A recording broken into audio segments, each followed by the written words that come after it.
In the beginning, there was Muspel, a world of light and heat, whose flames are so hot that those who are not native to that land cannot endure it.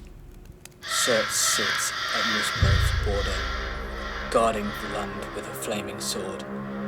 Beyond Muspel lay a great and yawning void named Ginnungagap, and beyond Ginnungagap lay a dark, cold realm of Niflheim.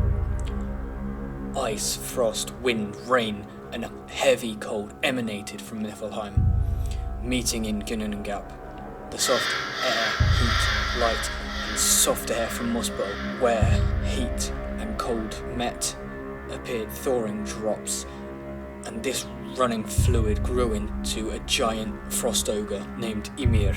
Ymir slept, falling into a sweat, creating the first frost ogres. Thawing frost then became a cow called a Dumla. 4 rivers of milk ran from her teats, and she fed Ymir. The cow licked salty ice blocks. After 1 day of licking, she freed a man's hair from the ice. After 2 days, his head appeared, and on the 3rd day, the whole man was there. His name was Buri, and he was tall, strong, and handsome. Buri begot a son named Bor, and Bor married Besla, the daughter of a giant. Bor and Besla had 3 sons. Odin was the first, Vili the second, and Ve the third. It is believed that Odin, in association with his brothers, is the ruler of heaven and earth. Odin, Vili, and Ve killed the giant Ymir. When Ymir fell, there issued from his wounds such a flood of blood.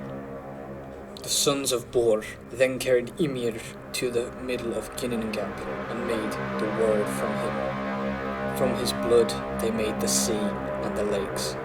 From his flesh the earth. From his hair the trees.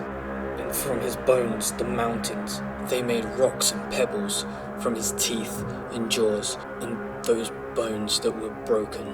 From Ymir's skull the sons of Bor made the sky and set it over the earth with its 4 sides. Under each corner they put a dwarf, whose names are East, West, North, and South.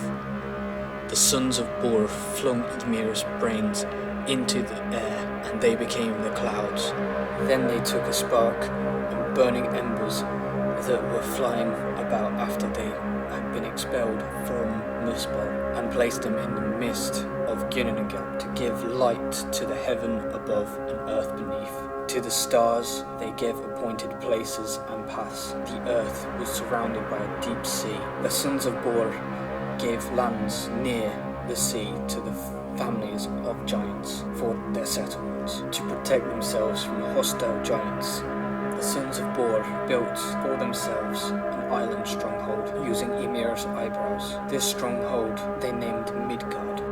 Bor found 2 trees, and from them they created a man and a woman. Odin gave the man and the woman spirit and life. Vili gave them understanding and the power of movement. Ve gave them clothing and names. The man was named Ash, and the woman Embla. The sons of Bor built themselves a stronghold named Asgard. The gods and their kindred lived in Asgard, and many memorable events have happened there. In Asgard was a great hall. Odin sat there on a high seat. From there he could look over the whole world and see what everyone was doing. He understood everything that he saw. Odin married Frigg, the daughter of Hjörvin. From this family has come all the kindred that inhabited ancient Asgard, and those kingdoms that belong to it. Members of this family are called the Aesir.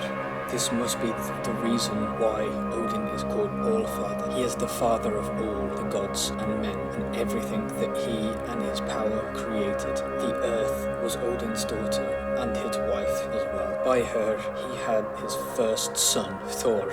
The gods built a bridge from earth to heaven called Bifrost. Some call it the rainbow. It has 3 colours and is very strong, made with more skill and cunning than other structures. But strong as it is, it will break when the sons of Muspel ride out over it. The chief sanctuary of the gods is by the ash tree Yggdrasil. There they hold their daily courts. Its branches spread out over the world and the heavens.